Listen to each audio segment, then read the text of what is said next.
to Peru. Sorry. Good morning, everybody. We're really delighted to be joining this tour to promote the President's National Export Initiative. As many of you know, in 2010, the U.S. economy earned $1.8 trillion from exports. That was a 17% increase over 2009 and supported 10 million jobs in the U.S. economy. And so Latin America, for the United States, is an increasing market. Economic growth across the region, 6% a year in the country that I represent the United States in. Last year it was 8.8% growth. In addition to those strong growth rates, you're also seeing a growing middle class that values U.S. brands and values the quality of U.S. merchandise. And so despite the fact that many U.S. companies have experience exporting to places like Canada and Mexico, we're all about encouraging them over the course of this week to think about the rest of Latin America as an attractive place to do business for U.S. companies in a wide variety of sectors. I represent the United States in Peru, as I said earlier. Our exports were up 37% in 2010 to $6.8 billion. And so I think this week is going to be an exciting opportunity for all of us to help make that case and to encourage U.S. companies to come on down and find the rest of Latin America. Thanks. Now we'll hear from the U.S. Ambassador to Colombia, Ambassador McKinley. Well, Ambassador Powers and I think would echo Ambassador Likens' comments. The opportunities in Latin America for American business, the importance of trade with Latin America for growth in the American economy and for the creation of jobs has become increasingly evident.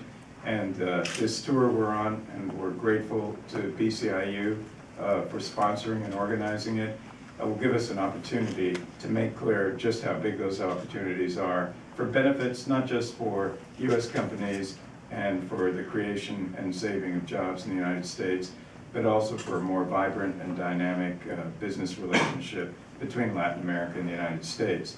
And if I can take the liberty on behalf of Ambassador Powers and myself, we have an added element in this mix, and that is the proposed ratification of free trade agreements for Panama and Colombia. We're in the thick of it. The discussion is underway in the U.S. Congress. President Obama has referred on several occasions since August to the importance of moving ahead with ratification of these two agreements, which we believe will transform economic ties between our countries. Thanks. Now I think we're going to open the floor to questions, and the questions can go to any of the ambassadors. Sir? Yeah, thank you. Jim Berger from Washington Trade Daily. A question for Ambassador, Jim Berger from Washington Trade Daily. Question for Ambassador Powers. In your presentation, you talked about the amount of business that transits the canal. I don't think you talked much about the status of the reconstruction of the canal. Can you tell us what it is? And is it a state that the U.S. is losing business because of the delay in the free trade agreement?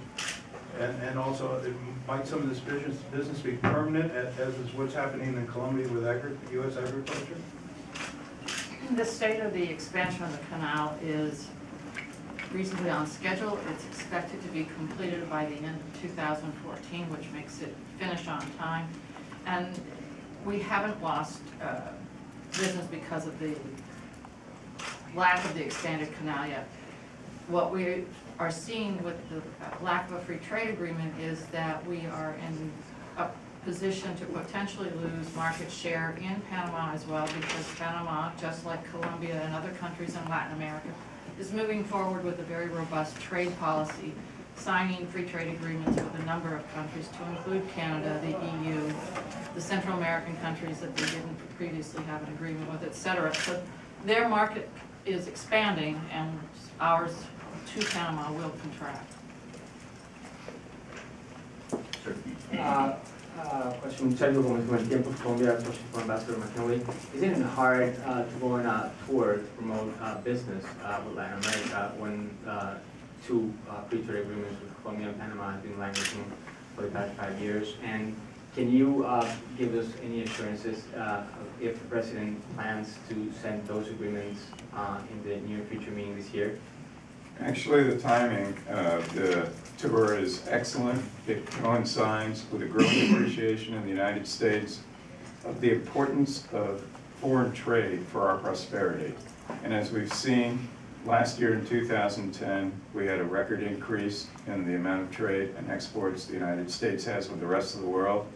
And within Latin America, the markets represented at this table, we had growth rates in terms of U.S. exports to Latin America ranging from 16% to 37 and 38%, depending on the market.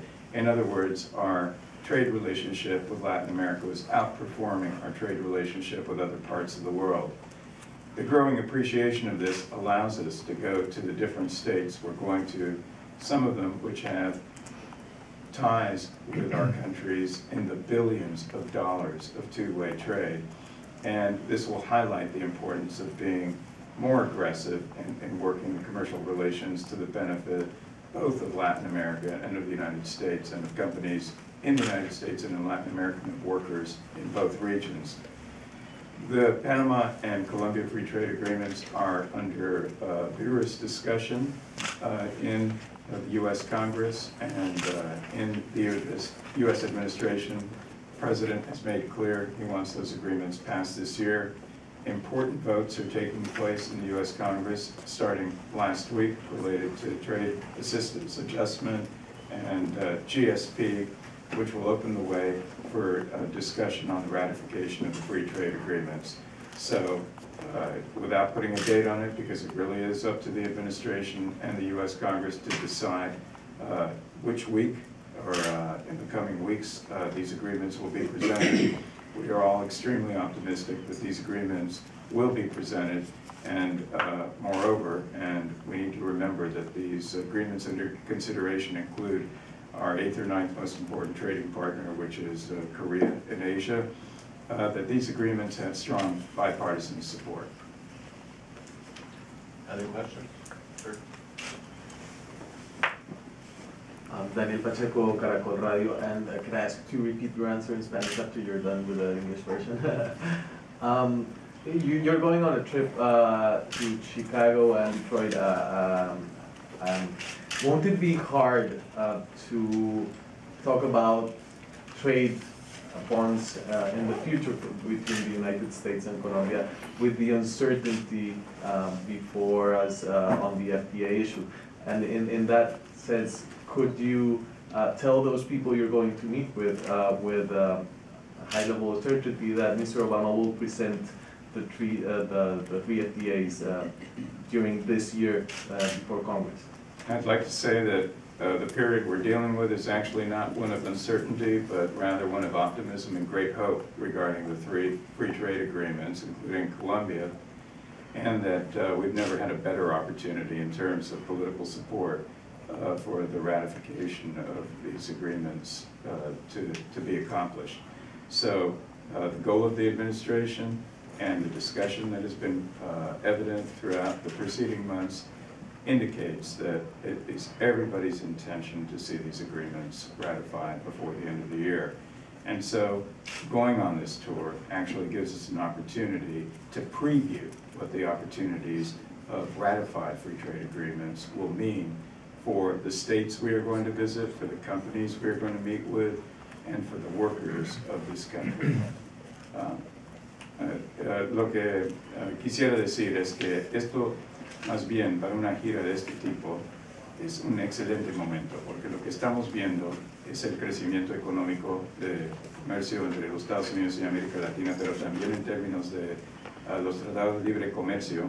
Está claro que no ha habido una mejor oportunidad, un mejor momento para ratificación, que tanto en el Congreso como dentro de la administración hay un apoyo fuerte a que esta ratificación se cumpla este año. Como dije en respuesta a la otra pregunta, el día que se determine de presentar los tratados, eso incumbe a la Casa Blanca en negociación con el Congreso, pero la intención está clara, definida, declarada de parte del liderazgo del Congreso y el presidente Obama de que esto se va a cumplir. Mejor puede decir en español lo de que la gira que usted va a ser un preview de las oportunidades que Y se lo que abren. anticipo, porque soy optimista sobre estos asuntos, es que tenemos la oportunidad en las visitas a estos estados de ofrecer un panorama de las oportunidades que se van a presentar en términos comerciales de las relaciones entre los estados y Colombia, Panamá, pero también la región de América Latina en general, que como se dijo anteriormente es una región que está creciendo a un ritmo acelerado y se ha vuelto un mercado importantísimo para los Estados Unidos. Other questions?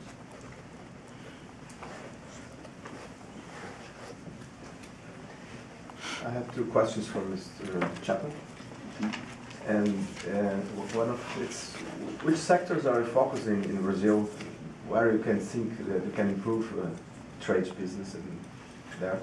And second one, there is some concern in Brazil and Brazilian authorities about the huge deficit between Brazil and the United States. It's around $12 billion in favor of states, US. And what do you think about that? And do you see some, I mean, there is, that you can have other protectionist measures, as you have 2 weeks ago, about the foreign cars in Brazil? Thank you very much.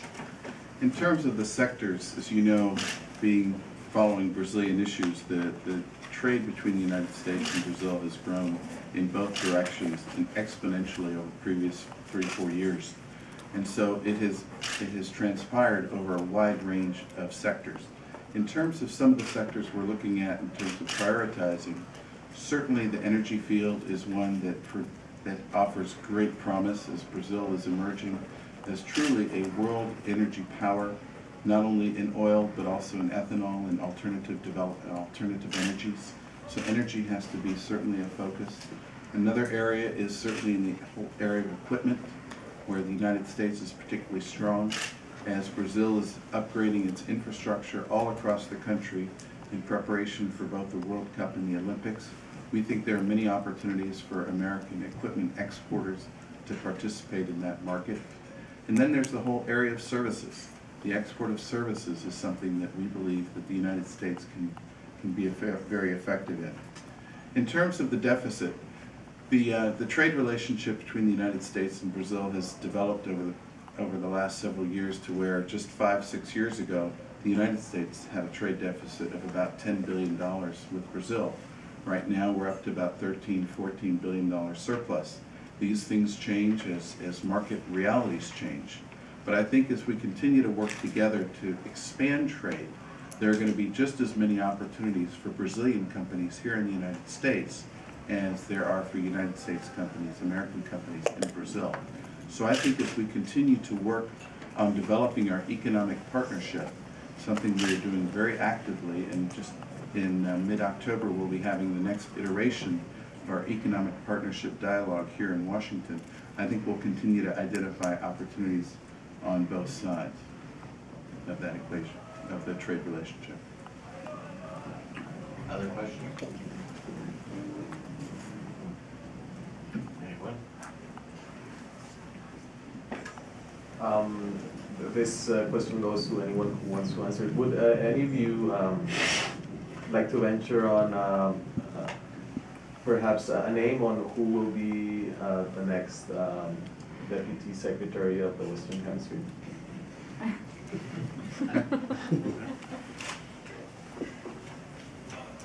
Yeah, we don't get in front of the White House. Very well said. Okay. ¿En español? ¿Separado? ¿Cuál va a ser su mejor argumento para promocionar a Colombia frente a los empresarios? Embajador McKinney, ¿cuál va a ser su mejor argumento para promocionar a Colombia ante los empresarios estadounidenses?